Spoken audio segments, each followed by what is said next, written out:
दोस्तों, क्या आपके भी गुलाब के पौधे में बारिश के मौसम में सिर्फ पत्ते ही निकल रहे हैं लेकिन उसमें फूल नहीं आ रहे हैं, या कलियां बन के गिर जाती हैं, या पत्तियों पे काले धब्बे या सफ़ेद फफूंद दिखाई देने लगे हैं?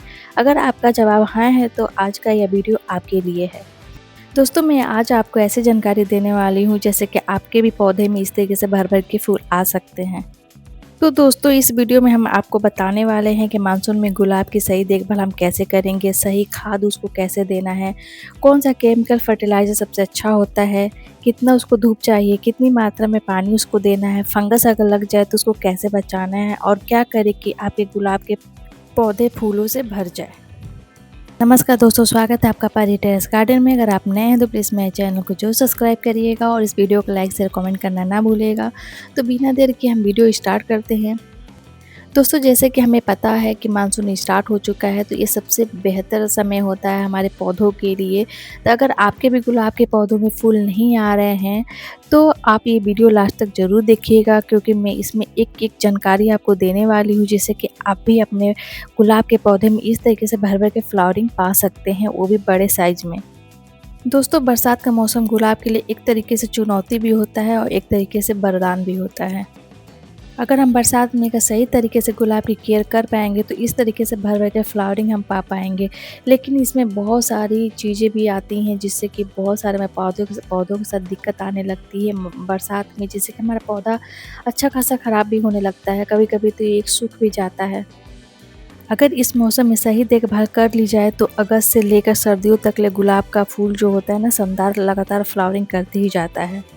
दोस्तों, पहले पॉइंट पे हम बात कर लेते हैं कि गुलाब को कितनी धूप चाहिए होता है। तो गुलाब को प्रतिदिन कम से कम 5 से 6 घंटे की इसको सीधी धूप चाहिए होती है। अगर पौधा आप छाए में रखोगे ना तो बिल्कुल नहीं इसमें फ्लावरिंग होगी, वो सिर्फ पत्तियां बनेंगी बट फ्लावरिंग नहीं होगी। तो ये हमें बचना है इससे। पहले हम मिट्टी को हाथ में जांचेंगे कि उसकी ऊपरी मिट्टी सूखी है कि नहीं, सूखी होगी तभी हम उसमें पानी देंगे। ओवर वाटरिंग करने से हमको बचना है। दोस्तों, बरसात में ना कॉमन प्रॉब्लम होती है, क्योंकि हमारे जो गमले होते हैं ना बहुत अगर पुराने हो जाते हैं ना तो उसमें ड्रेनेज उसका जो होता है वो बंद हो जाता है, जिसकी वजह से हमारे गमले में पानी स्टोर हो जाता है। तो हमें इससे भी बचना है। हमको अच्छे तरीके से ड्रेनेज को होल जो है उसको खोल देना है। उसके बाद से मिट्टी को ऊपर से अच्छे से गुड़ाई कर लेनी है, और जितनी भी एक्स्ट्रा पानी है ना उसमें हमें कभी भी जमा नहीं होना चाहिए। जब भी जमा होगा पानी आप उसको निकाल देना है पानी।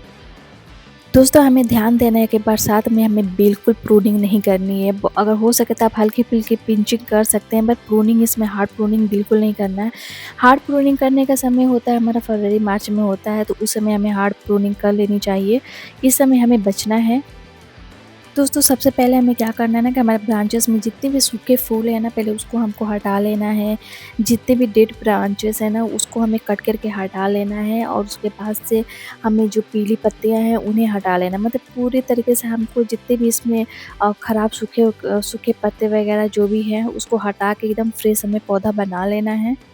इससे क्या होता है कि नए नए ब्रांचेस निकलती हैं और हमारा जो पौधा होता है ना अच्छे से फूल बनाने पे ध्यान देने लगता है। दोस्तों, अब हम बात करते हैं कि इसकी मिट्टी कैसी होनी चाहिए। तो मिट्टी तो हमेशा आपको गार्डन सॉइल 40% लेना है, 30% आपको गोबर की खाद लेना है, वर्मी कंपोस्ट भी ले सकते हैं, 20% रेत लेना है और 10% कोकोपीट लेना है। या तो सूखी पत्तियाँ होंगी ना आपको वो ले लेनी है। सूखी पत्तियाँ और कोकोपीट क्या करता है ना कि हमारे जो मिट्टी में ना मॉइस्चर होल्ड करके रखता है, और जो सैंड होता है ना पानी उसमें रुकने नहीं देता है। तो ये बहुत ज़रूरी होता है एक अच्छे प्लांट के लिए। दोस्त, एक बात और ध्यान देना है कि हमारे गमले में जितनी भी सूखी पत्तियां झड़ के पड़ी रहती हैं ना, तो उससे क्या होता है ना कि बरसात स्टार्ट हो गया है तो उसमें फंगस लगने का बहुत ज़्यादा चांस हो जाता है। तो जितना भी सूखी पत्तियां हमारे गमले में जमी हुई हैं, चाहे जितने भी कचड़े होंगे ना, हमें एक एक करके उनको निकाल लेना है। एकदम फ्रेश मिट्टी कर देनी है, फिर उसको अच्छे से गुड़ाई कर देनी है। अगर आपका पुराना पौधा हो चुका है तो इस समय आप रिपोर्टिंग कर सकते हैं। अगर पुराना पौधा नहीं है, बहुत मतलब कुछ ही दिन हुए हैं लगाए, चाहे कुछ महीने हुए हैं लगाए, तब उसको अच्छे से गुड़ाई करनी है आपको। गुड़ाई करके जितने कचरे वगैरह हैं सब हटा देना है। दोस्तों, आप जैविक खाद में ना वर्मी कंपोस्ट आप दे सकते हैं। 10-15 दिन के बाद ही आपको देना है, और एक-एक करके दे सकते हैं। ऐसा नहीं कि सब एक ही बार डाल देना है, नहीं, आप एक-एक करके, जैसे कि मैं 15-15 दिन पे चेंज कर करके भी आप फर्टिलाइज़र दे सकते हैं। जैसे कि वर्मी कंपोस्ट है तो आप 1-2 मुट्ठी दे सकते हैं। सड़ी हुई गोबर की खाद अगर आपके पास तो वो दे सकते हैं। सरसों की खली अगर है तो उसको भी आप, अगर पुरानी है तो उसको घोल बना के आप उसको दे सकते हैं छान के। फिर केले के छिलके का भी आप उपयोग कर सकते हैं, उसको पाउडर बना के भी, चाहे लिक्विड फॉर्म में भी। बोन मील महीने में आप एक बार दे दीजिए। ये सब जो जैविक खाद है ना, इसको देने से ना भर भर के फ्लावरिंग होती है। अगर आपकी मिट्टी कठोर हो गई है ना, तो आप थोड़ा सा उसके ऊपर से गुड़ाई करके थोड़ा सा आप कोकोपीट मिला दीजिए, जिससे कि इससे फिर से भुरभुरी हो जाएगी अगर सख्त हो जाती है आपकी मिट्टी तो। दोस्तों अब हम बात करते हैं केमिकल फर्टिलाइज़र की, जिसे सही मात्रा में देने पे ही उसमें अच्छे से फ्लावरिंग हो पाती है। बहुत ज़्यादा ओवर मात्रा आप देंगे तो पौधे हमारा ख़राब हो जाएगा, सूख जाएगा। तो हमें पहले क्या देना है, एनपीके आप 19 दे सकते हैं। 1 लीटर पानी में 1 ग्राम आपको बस मिलाना है, उसको 15 दिन में एक बार आपको देना है। दूसरा फर्टिलाइज़र है हमारा 52। जब पौधे में नई कलियाँ आने लगेंगी ना, तब आपको 1 ग्राम 1 लीटर पानी में मिला के इसको देना है, जिससे फूल की संख्या बढ़ती जाती है। दोस्तों ढेर सारी फ्लावरिंग के लिए आप मैग्नीशियम सल्फेट भी आप दे सकते हैं। तो उसको देने का तरीका है कि 1 चम्मच आपको सल्फेट लेना है और 1 लीटर पानी में आपको मिला के महीने में 1 बार देना है। इससे पत्तियां गहरी हरी रहती हैं और पौधा स्वस्थ बना रहता है। ध्यान रखें कि कभी भी सभी केमिकल एक साथ नहीं देना है, एक-एक करके हमें 15 दिन पे, 1-1 महीना पे एक-एक करके हमें देना है। एक साथ देने पे पौधा पूरी तरीके से हमारा सूख जाएगा, ख़राब हो जाएगा। तो इस बात का हमको ध्यान देना है जब भी हम केमिकल फर्टिलाइज़र देंगे तब। दोस्तों बरसात के मौसम में ना फंगस का बहुत ज़्यादा ही प्रॉब्लम बढ़ जाता है, तो उससे बचाव के लिए हमें क्या करना है कि पीली और संक्रमित पत्तियों को तुरंत हमें हटा देना है। पौधे के चारों तरफ हवा का अच्छा प्रवाह रखें, मतलब और पौधे इसमें सटा के नहीं रखना है। दोस्तों अब हम बात करते हैं इसकी कटिंग लगाने की। तो इसकी कटिंग लगाना बहुत ही ज़्यादा आसान है। हमें क्या करना है कि अच्छी पेंसिल के आकार की हमें इसकी कटिंग लेनी है। कटिंग आपको ध्यान देना है कि बहुत मुलायम हमें कटिंग नहीं लेनी है, ना बहुत पुरानी कटिंग लेनी है। हमें मैच्योर एक हेल्दी कटिंग लेनी है और लेके उसको हमें ड्रेनेज जैसी मिट्टी हमें तैयार करनी है, ड्रेनेज वाली, और उसमें हमें इसको लगा देना है। और दोस्तों लगा के आप इसको पन्नी से भी ढक सकते हैं, नहीं तो आप ऐसे भी लगा के ऐसी जगह रखना है तो जहाँ पे डायरेक्ट धूप ना आती हो, मतलब पौधों की छाँव में रख सकते हैं, शैडी एरिया में रख सकते हैं। और इसमें बहुत तेज़ी से ग्रोथ होने लगता है। 20-25 दिन में इसमें पत्तियाँ नई-नई निकलने लगती हैं और इसकी कटिंग बहुत आसानी से लग जाती है।